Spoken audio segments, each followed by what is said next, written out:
grazie per essere qui, un saluto a tutti quelli che ci seguono da casa. Facciamo veloce che abbiamo tante robe e tanti impegni oggi. Allora, sui tamponi si procede, vi do sempre il dato dei tamponi perché è un po' la caratteristica dell'attività che abbiamo scelto di fare come regione, per cui 236.000 tamponi. Vi ricordo che sostanzialmente ormai sono stati tamponati tutti i dipendenti della sanità e si è fatto lo screening anche nelle case di riposo, come vi ha, è in fase di conclusione quello delle case di riposo, forse no? Sì, oggi Oggi dovrebbe chiudersi. Sì, considerate che quando si parla di case di riposo e sanità si parla di 60.000, 6 e 612, 110-120.000 tamponi. Isolamento sono 13.489, vedete un numero che continua a decrescere. I positivi in Veneto sono 15.374, sono stati, però questo è un dato che lascia il tempo che trova perché sono in base ai tamponi che facciamo troviamo i positivi. I ricoverati sono 1.556.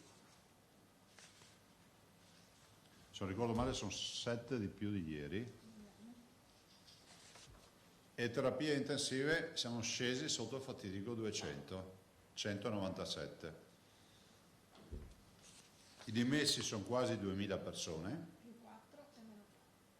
sì, quindi abbiamo i ricoverati sono più 4 per capirci, e invece sono meno 3 le terapie intensive e ci fanno scendere a 197 rispetto a ieri sera. Morti negli ospedali 877, e in totale quanti sono? 1000? No, scusate, non mi sono segnato il dato. 877 i morti. 1026. 1026. Nati 103. Faccio un recupero veneto. Bene. Buone notizie. Le buone notizie sono che il trend continua a confermarsi positivo, il che ci fa preparare bene all'idea della ripartenza della fase 2 della riapertura. Abbiamo già detto 1 miliardo di volte che il lockdown, cioè la chiusura totale, non esiste più, e penso che su questo fronte noi stiamo lavorando alacremente, come si direbbe, lo stanno facendo gli assessori, e l'assessore Lanzarin oggi alle 15 incontrerà il tavolo con le parti sociali e il mondo datoriale per presentare il nostro progetto, che poi vi divulgheremo, di messa in sicurezza del lavoro per la fase 2. Si continuano a fare i controlli, l'assessore ieri ve ne ha parlato con le SPISAL, saranno sempre più incentivati e sono controlli non repressivi ma di collaborazione e di accompagnamento in questo nuovo percorso che è quello dei dispositivi, della messa in sicurezza. E oggi l'obiettivo è quello di incontrare gli interlocutori, gli stakeholders, come si direbbe, no? I detentori di interesse, cioè i sindacati, i datori di lavoro, e con loro pianificare il fatto che se ci sono ulteriori osservazioni o proposte migliorative del piano che abbiamo, noi siamo qui a recepirle in maniera tale che sia condiviso. L'idea del nostro piano è un'idea molto semplice, non è l'ufficio complicazioni e affari semplici, cioè abbiamo l'ABC, termometro, mascherina, distanza, guanti, non guanti, gel, insomma le disinfezione, registri, insomma le cose che sono sostenibili per un'azienda. Devo dire che gli imprenditori sono assolutamente eccezionali, perché qui chiamano tutti imprenditori che si mettono a disposizione e chiedono, e questo lo fate in un sondaggio, vedrete che trovate il riscontro, tutti sono disponibili a pagare i test se potessero averli per i loro lavoratori. E penso che questa visione di messa in sicurezza dà ancora una volta la qualità di quello che è il sistema economico del Veneto, che è dato dai lavoratori che fanno parte di questa squadra e dei loro datori di lavoro. Questo penso sia anche legato al fatto che l'80% delle imprese in Veneto ha meno di 15 dipendenti, quindi il rapporto che si crea è un rapporto di sfida condivisa, non è di conflitto sociale, e quello anche spesso nelle nostre aziende, insomma, il datore di lavoro condivide la sfida dal primo giorno col primo operaio che è ancora lì con lui. e poi magari si sono anche, come si può dire, nati anche dei rapporti, non dico di parentela, ma di familiarità, perché non è inusuale trovare che ci sia qualcuno che fa il padrino al battesimo, alla cresima o il testimone di nozze all'interno dell'azienda e ci sia questo scambio tra datori di lavoro e lavoratori. Quindi stiamo andando avanti, leggo che forse ci sarà anche una pre-fase 2, definiamo così, una preapertura prima del 4, noi siamo pronti a tutto. Nel frattempo l'assessore Caner, su disposizione che abbiamo dato ai direttori generali, raccoglie tutte le indicazioni rispetto alle offerte turistiche, alle destinazioni turistiche, in maniera tale che anche lì si possa venire fuori con una proposta che sia sostenibile, che non sia quella dei box in plexiglass, che veramente non esiste, se manca solo chi mette il sagome di Osei sui cosi e dopo siamo a posto. Sì, sembra barriere antirumore, dai, e vabbè, lasciamo perdere. Penso che potremmo andare in spiaggia anche senza le sagome e senza i box, ovviamente. Una bella notizia, il professor Gerosa, che saluto e ringrazio, ieri mi ha detto: guarda che il nostro team, professor Gerosa significa cardiochirurgia Centro Gallucci di Padova, cioè i trapianti di cuore, ieri nessuno se n'è accorto magari, ma è stato fatto il 1000° trapianto di cuore in Veneto da parte dello staff, anzi il 1000° cuore trapiantato dal team del professor Gerosa, quindi il 1000° trapianto di cuore. Penso che questa sia assolutamente una bella notizia. Ma arriva qualcuno e dice: ma Zaia dice dovrebbe parlare di coronavirus. No, possiamo parlare di trapianti e di tutta una serie di attività che si fanno extra coronavirus, perché abbiamo organizzato bene la sanità. Lo dicono quelli che volevano spiegarci quali alberghi, quali ospedali aprire e quali chiudere. Evidentemente ne abbiamo avuto ragione noi. Sulle donazioni vi dico che questa mattina abbiamo avuto ancora altre donazioni, domani vi darò una lista aggiornata. Bata Group, quelli delle scarpe, Bata Group questa mattina mi ha chiamato entrando, quindi ve lo dico e li ringrazio il gruppo Bata, quindi Losanna e in Veneto hanno una sede, ha donato 200.000 euro questa mattina, ma poi ce ne sono altri, ce n'è anche qualcuno che ha versato tanto in queste ore e poi vedrò di dirvi le notizie. Siamo sempre sopra, ormai siamo oltre i 53 milioni di euro.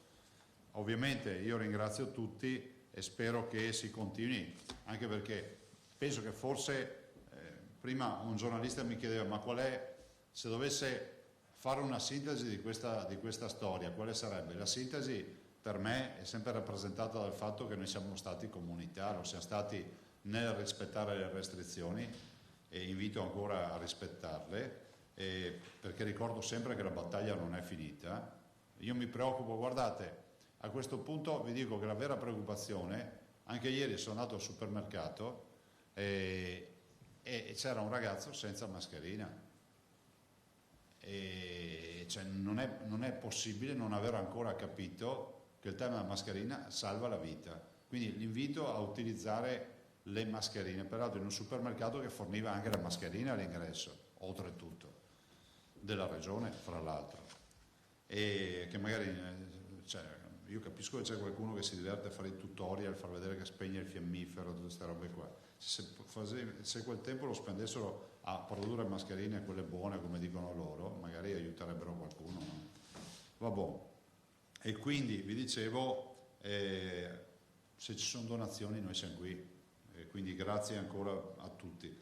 Devo dire ieri ho commesso un'esattezza, la donazione del gruppo di San Polo di Piave è fatta dal San Polo insieme per gruppo di 21, sono 21 associazioni, quindi ringrazio loro per la donazione dei famosi 5.000 euro San Polo di Piave. I bimbi qua stanno imperversando, ringrazio innanzitutto, guardate, no? Vedete? Tra quelli che fanno i tutorial e quelli che si danno da fare, io preferisco quelli che si danno da fare. Questo è un bimbo, Filippo Pedron, 10 anni.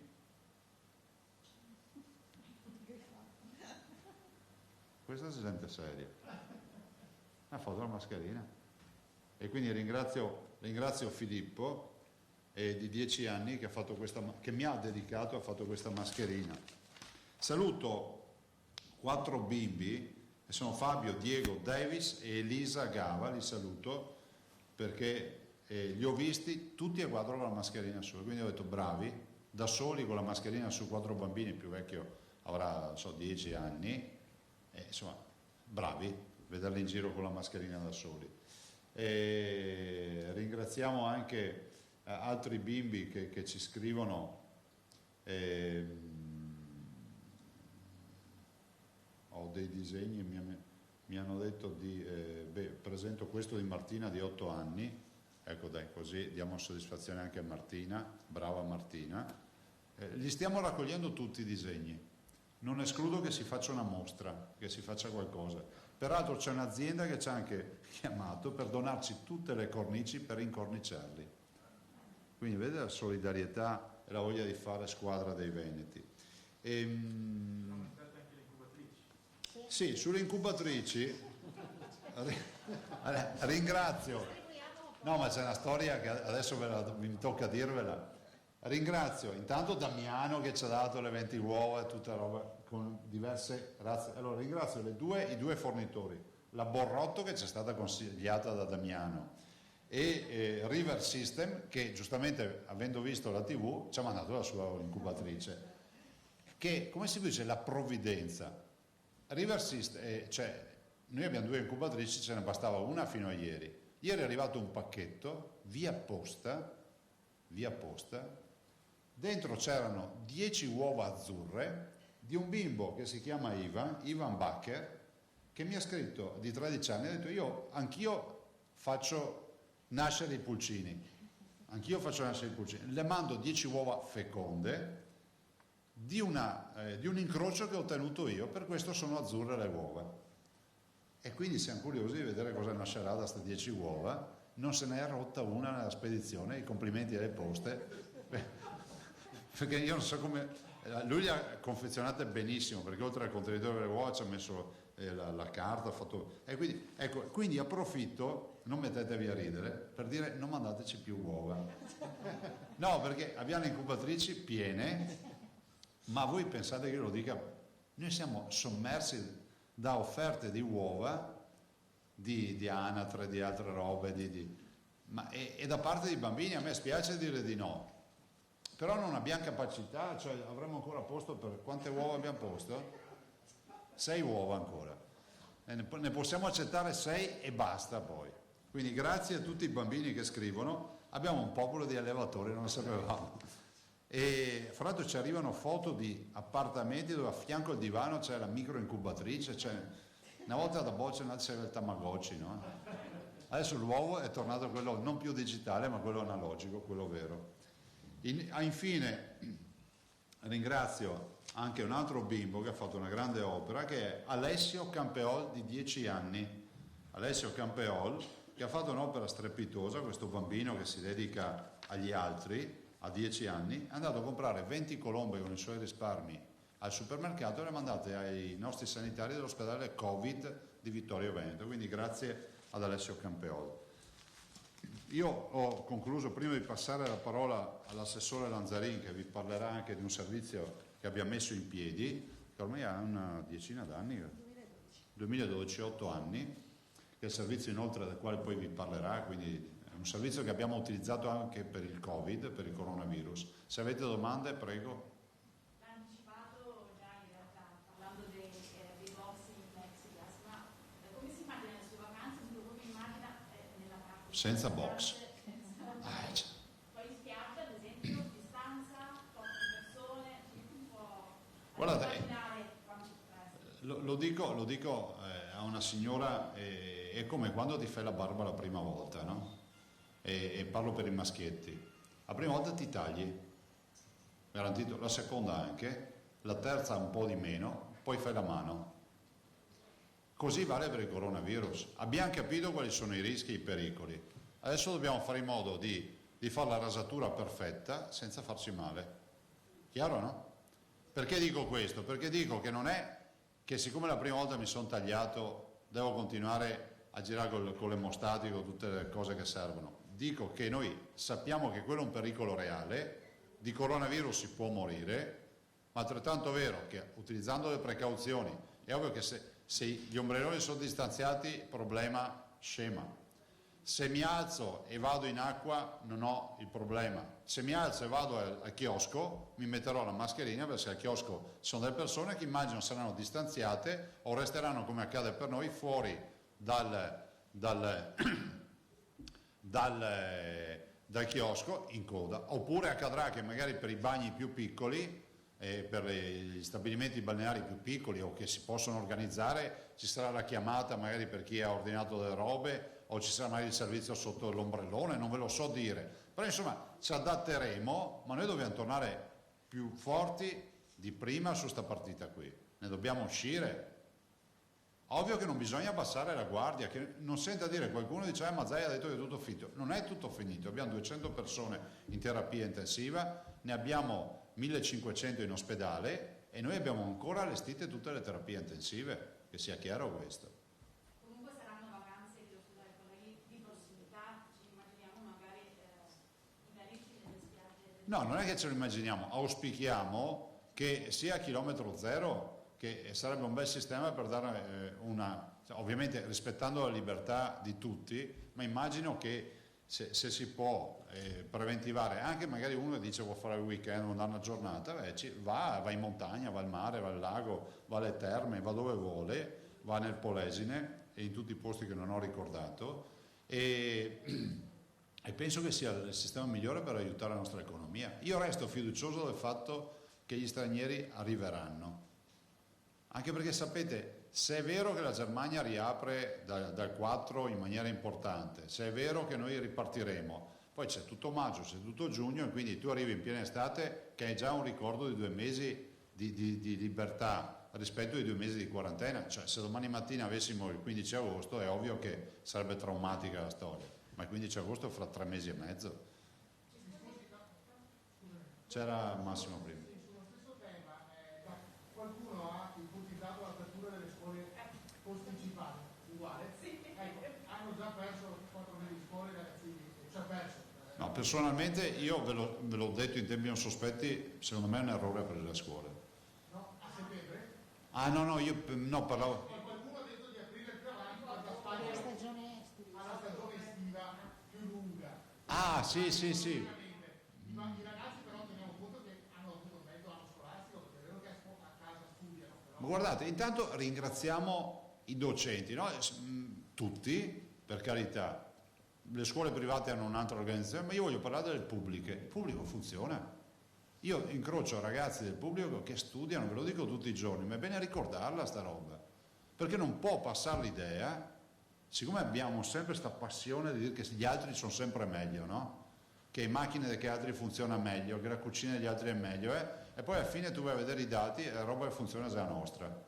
Allora io dico, il sistema dell'istruzione a distanza che è stato messo in piedi con queste diciamo nuove tecnologie, quindi utilizzando il mondo digitale, è comunque una realtà e dovremmo anche capire che il futuro, guardate che ci si laurea online, c'è la parte analogica oggi della formazione che è utile, quella del rapporto fisico ce l'abbiamo ancora nelle scuole dell'obbligo, però va a scemare poi per quanto riguarda l'università, perché uno può tranquillamente laurearsi senza andarci a scuola, cioè fa le lauree online e via.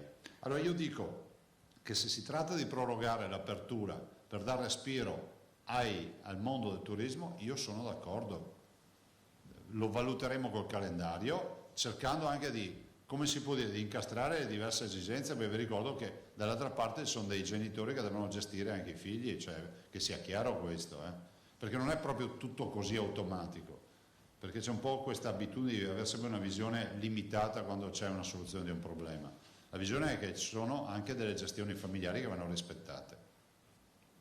Se posso, Presidente, Prego. oggi il Ministro dell'Industria Patuanelli su Repubblica afferma che dal suo punto di vista le aziende in regola possono aprire già dal 20 aprile, quindi direi con 10-15 giorni di anticipo rispetto al 4 di maggio.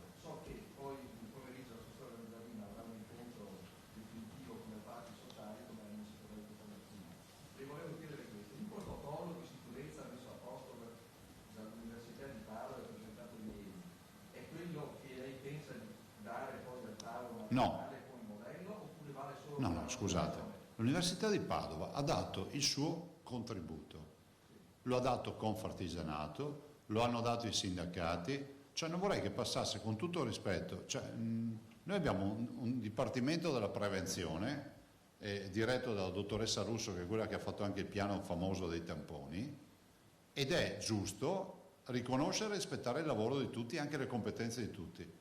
Se qualcosa va male non risponde l'Università di Padova, non risponde il Confartigianato, ma risponde il Dipartimento di Prevenzione della Regione del Veneto. Quindi è giusto, no, più che altro per mettere in fila le cose, non vorrei che passi l'idea che siamo qui a smistar carte, no, siamo qui a recepire proposte ma non a smistar carte. No, nel senso che la proposta dell'Università di Padova porta, come dire, una committenza costituzionale veneta, che l'ha fatto proprio la presentazione ieri. Ora lei sta dicendo Ma quella è la proposta industriali che porteranno al tavolo come proposta, che va rispettata e va recepita per quanto possa essere recepita, ma c'è anche quella dei sindacati che ha la stessa dignità, che dovrà essere presa in considerazione. Cioè, voglio ricordare che il tavolo non è che ce n'è uno solo. I sindacati, come abbiamo scritto oggi per noi e tutti i quotidiani, chiedono invece che su quando riaprire decide il governo nazionale. Mi pare che lei abbia un'idea diversa. No, guardate, siete voi che avete una confusione in testa. Ve lo dico per l'ultima volta, poi non dite che non ve l'ho detto. Ve l'ho detto 1 miliardo di volte. La competenza dell'apertura e della chiusura è del governo. Che il ministro Patuanelli dica che per lui si può aprire il 20 e per me si può aprire il 19, cosa cambia? Niente. Ma c'è una differenza, che io non sono governo, lui sì. Quindi non può, come si può dire, la sua non è un'opinione personale, è l'opinione di un esponente di governo, quindi se io fossi stato in voi avrei chiesto al ministro Patuanelli se questa è la decisione del governo oppure no. Lui è il ministro dell'industria, quindi penso che abbia. No, ma da cosa stiamo a parlare? Serve un decreto per avere le imprese, non un parere del ministro. Questo stanno discutendo se arrivare lunedì ad un decreto. No, tu hai detto un'altra roba. Hai detto che se noi siamo disposti ad aprire, non c'entra niente. No, io no, perché polemizziamo sugli equivoci. Io ho detto che il ministro Patuanelli, in un'intervista a Repubblica, afferma che dal suo punto di vista le aziende che sono in sicurezza possono aprire già dal 20. Noi lo stiamo dicendo da settimane. Perfetto, Boh. allora vedo che anche lei la pensa nella stessa maniera. No, è lui che la pensa come me, che è diverso. Adesso è un fatto temporale. Cercati le mie dichiarazioni nel tempo e cerca quelle di Patuanelli e vediamo chi le ha fatte per prima, no? Conosceremo lei il diritto No, diritto, riconosci che hai detto una roba che non era vera. No, assolutamente. Prego. Conosco che per la prima volta il ministro dell'industria che rappresenta il governo. Eccolo lì, vedi, hai dato ragione a me, e lo di cosa stiamo parlando. E però non ho ancora fatto il governo. Scusate, cioè, noi siamo qui pronti, ma vorrei che non passasse l'idea, magari anche furbina da parte di qualcuno, che se non si apre è colpa della regione. È il governo che deve fare il provvedimento, se no avremmo già deciso molte cose che non possiamo decidere. E non sto scaricando colpe su nessuno, che sia chiaro, ma a una domanda rispondo. Quindi chiedere se la regione è disposta ad aprire prima, si facciano il DPCM per farci aprire prima, cosa volete che vi dica? Non si possono neanche fare le sperimentazioni. Posso, Presidente? Prego. Buongiorno. Poc'anzi lei ha toccato l'impegno degli insegnanti e non solo. Io vorrei toccare appunto il discorso sulla tecnologia, sugli investimenti. Questo momento sicuramente ci mostrerà e ci ha mostrato quali sono insomma, i passi in avanti che dovremmo fare. Gli insegnanti sono stati bravissimi, però si sono un po' arrabbiati con quello che avevano a disposizione. Così tanti altri settori. Secondo me appunto dovremmo pensare di migliorarci in questo senso, in tal senso. Secondo lei è un discorso importante? Assolutamente sì, guarda, ieri qualcuno dei tuoi colleghi, non so chi, non mi ricordo chi, ha chiesto ma valutare che il buono scuola sia dedicato anche all'acquisti di nuove tecnologie, no? all'iPad piuttosto che delle strumentazioni. Io penso che possa essere assolutamente valido. Ovviamente dobbiamo avere delle garanzie, perché finanziare un libro, tu sai che hanno comprato un libro e verrà utilizzato come libro. Comprare un iPad, uno dice magari gli facciamo semplicemente fare l'upgrade e si compra il modello nuovo perché ce l'aveva già, cioè questo è il vero tema. Prego. Scusi, Presidente, c'è un dato, cioè lei ha illustrato le curve e i dati, c'è un dato che però salta agli occhi, è che i morti continuano a Sì, purtroppo sì. Sono tutti, diciamo, in gran parte riferibili alla situazione dei più anziani? E in gran parte sì. E il tema, come vi ho sempre detto, il tema di questa emergenza sarà ricordata come l'emergenza delle case di riposo, perché poi oggettivamente chi più chi meno ha dovuto toccare questa realtà, cioè nel senso che in tutte le regioni, parlavo anche con il collega Bonaccini, con il collega Fontana, con gli altri, c'è le case di riposo, anche perché lì c'è il candidato, fra virgolette, ideale del virus. Dall'altro c'è anche da dire però, lo dico per spezzare una lancia nei confronti delle case di riposo, che ci sono, adesso l'assessore Lanzarin vi sta facendo preparare un lavoro nel quale vedrete anche le case di riposo, le 300 case di riposo del Veneto che hanno 30.000 ospiti, le vedrete classificate in base alla percentuale di contagio, e vi annuncio già che ci sarà nella classifica tot case di riposo contagio 0, tot case di riposo contagio fino al 5% degli ospiti, e dal 5 al 10 così via. E c'è anche chi non ha avuto il virus. Ovviamente il tema è un tema gestionale, un tema di dispositivi, un tema di un sacco di fattori, anche a volte anche strutturali, no? Perché se il sistema di condizionamento, faccio un esempio non reale, ma può essere reale, che veicola il virus, ovvio che ti puoi infettare. Abbiamo questo caso che stiamo studiando di una casa di riposo che ha un'ala con tutti positivi e un'altra ala che non ha positività. E quindi adesso ci sono proprio ingegneri che stanno tentando di capire se c'è un tema strutturale su questi aspetti. Drammaticamente è da attendersi numeri ancora alti, vista Non è finita la partita, e per cui ne dobbiamo uscire da questa partita. Dopodiché salviamo anche delle persone oltre i 90 anni da queste partite. Cioè, è bene anche ricordare che non è che l'indicazione dell'età sia già un esito infausto, cioè, c'è anche chi comunque viene curato e torna assolutamente in salute, però il problema è un problema reale. Se prendete un dato, non so, Villa Bartolomea in provincia di Verona è una casa di riposo, ha avuto quanti? 35 decessi su 70 ospiti, il 50%. Andate a Farra di Soligo, che non so quanti ospiti abbia. Ve lo dico Farra perché mi è capitato per puro caso, io non seguo queste robe, di vedere un video, immagino, del direttore che annunciava entusiasta, dice agli ospiti, ai parenti in questo video: vi avevo detto che avevamo 5 tamponi in attesa, bene, vi annuncio che sono tutti negativi, quindi noi non abbiamo casi.